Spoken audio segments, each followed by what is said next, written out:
আসসালামু আলাইকুম। সবাই কেমন আছেন? আশা করি সবাই ভালো আছেন।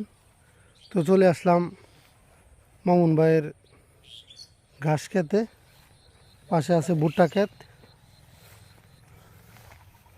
মোহন ভাই, কি অবস্থা, ভালো আছেন? আলহামদুলিল্লাহ, ও, তো চলে আসলাম আপনি ভুট্টা খেতে। তো কি অবস্থা দেখেন, এইগুলা কাট দিতেছেন কে লাগে?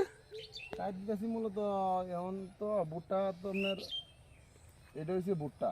হ্যাঁ। হ্যাঁ, উপরে যে অংশটা ভুট্টা মোটামুটি পানা হয়ে গেছে। পানা হয়ে যাওয়ার পরে হুম। আমরা যে উপরে যে যে বেশি অংশটা হ্যাঁ। কাটতে গরুর লাগে, কাটতে গরুর খাবার হিসাবে ব্যবহার করি। খুব ভালো পুষ্টিকর খাবার এটা। তো এটা যদি আপনি যে এটা কাইটে নিতেছেন গাতে করে, কি ভুট্টার ক্ষতি হতো না? না না না, ভুট্টার ক্ষতি না। ভুট্টা তো আপনার পানা হয়ে গেছে। ভুট্টা যখন ভিতরে পানা হয়ে যায় হ্যাঁ। পরে দিয়ে আমরা এটা কাটি। যখন দুধ দেখতে একটু শক্ত হয়ে যায়, শক্ত হয়ে যাওয়ার পরে কাটতে দিই। কাটতে দেওয়ার পরে এইটা আমরা এক ধরনের ঘাস হিসাবে ব্যবহার করা হয়। এখন বর্তমানে গরু পালতে গেলে যে খেরের যে অবস্থা, যে দাম, হুম। এটা কিন্তু আপনার খেরের খুব কাজ করে, পাশাপাশি দানাদার খাবারের কাজ করে। দানাদার খাবার কেমন কাজ করে, দেখা গেছে গাছ কাটতেছে এই মুহূর্তে, দেখা গেছে অনেক সময় একটু ছোটো ঘাস আয় বসছে, এই গাছ সহ কাটলে ভুট্টা সহ কাটতেছে, এটা নিয়ে খাবার দিলাম, দানাদার হিসাবে কাজ করতেছে। একের ভিতরে দুই। তো আপনি এনে কতটুক জায়গায় এনে ভুট্টা ক্ষেত করছেন? আমরা চাষ করছি 1.5 কানি জমি। 1.5 কানি জমি? হ্যাঁ, 1.5 কানি জমি। ও, দেখা যাইতেছে অনেক বড় এরিয়া আপনার ভুট্টা ক্ষেত। ও, পাশে আছে আবার ঘাস খেত আছে। ঘাস ক্ষেত আছে। দেখতে পাচ্ছেন কত সুন্দর। তো এই ক্ষেতের এই যে আপনার যে উপরের যে যে কাটিংগুলা, এগুলো আপনার এই যে 1.5 ক্ষেতে কতদিন খাওয়াইতে পারবেন? 1.5 কানি খেতে মনে করেন যদি 5 টাকা বিঘা, 5 টাকা বিঘা হইলে কমসে কম 20 দিন 22 দিন খাওয়ানো যাবে। 20-22 দিন খাওয়ানো যাইব। খাওয়ানো যাবে। আর এমনি এই আপনি যে ভুট্টা কি আরো আগে চাষ করছেন নাকি না হ্যাঁ, এডি আরো আগে ফার্স্ট? চাষ করছেন। হ্যাঁ। চাষ করছি তো আরো আগে। ভুট্টা চাষ করার মধ্যে কি পরিমাণ লাভবান বলে আপনি মনে ভুট্টা করেন? চাষ যদি ভালো হাইব্রিড জাতীয় ভুট্টা আছে আমার বর্তমানে, হুম। ভালো কোম্পানির ভুট্টা, এসিআই কোম্পানির ভুট্টা আছে, এবং আরও বিভিন্ন ধরনের কোম্পানির ভুট্টা আছে। যদি ভালো কোম্পানির ভালো বীজ রোপণ করা যায় তাহলে দেখা গেছে কানিকেতে আপনার 30 মণ 32 মণ দর ভুট্টা হয়। তো ভুট্টা বর্তমানে এই 1100 1150 টাকা দাম হয়। হুম। আর ধানের দামও তো ওই 1200 1100 টাকায়। তো এক কানিকে তো হাইব্রিড ধান লাগাইলে 30 মণ ধান কিন্তু হয় না, এই 22 23 মণ 25 মণ সর্বোচ্চ। এরপরে এটার মধ্যে এই বাসন লাগে, সাজদান জ্বালা ফানা লাগে, অনেক কিছু বিভিন্ন ধরনের। আর ভুট্টা আপনার চাষ করলাম, এটা হাল চাষ করার পরে হ্যাঁ কেল ধরনের ভুট্টা রোপণ করে দিলাম। আরেকবার খালি কুড়াল দেখে চাষ দিলি বাস, আমাদের আর কোনো কাজ নেই। পরে খালি একটু সার দিয়ে দিলাম। আরেকবার এই যে কাটিং কাটতেছি, এইভাবে দিতেছি, গরু খাবার হইতেছে, গরুরও খাবার হইলো, পাশাপাশি সাথে আমরা পরে ভুট্টা যিনি পাওয়ার কাম আমরা ভুট্টাটা পাওয়া যায়। হুম। তাহলে কি আপনি মনে করতেছেন যে মানে ধান চাষের থেকে ধান ভুট্টা চাষের চেয়ে চাষেতে ভুট্টা চাষ লাভবান বেশি? অনেক লাভবান। যদি হুম।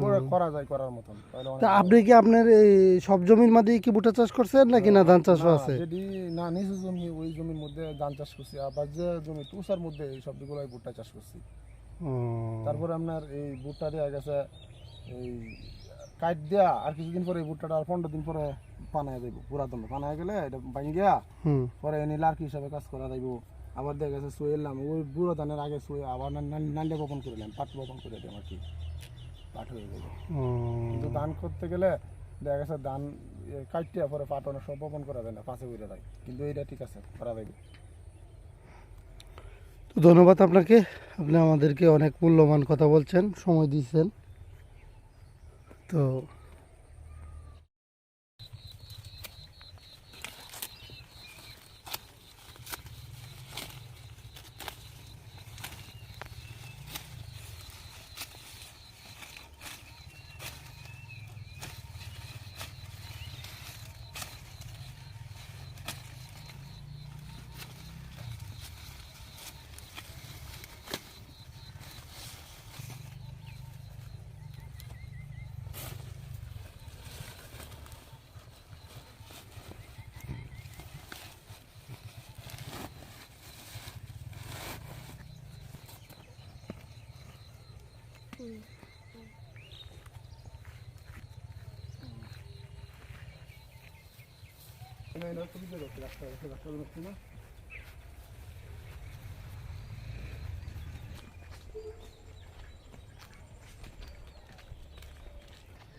মানে এটা কোনো কিছু রাখে না, মানে সম্পূর্ণ সব কিছু খায় না।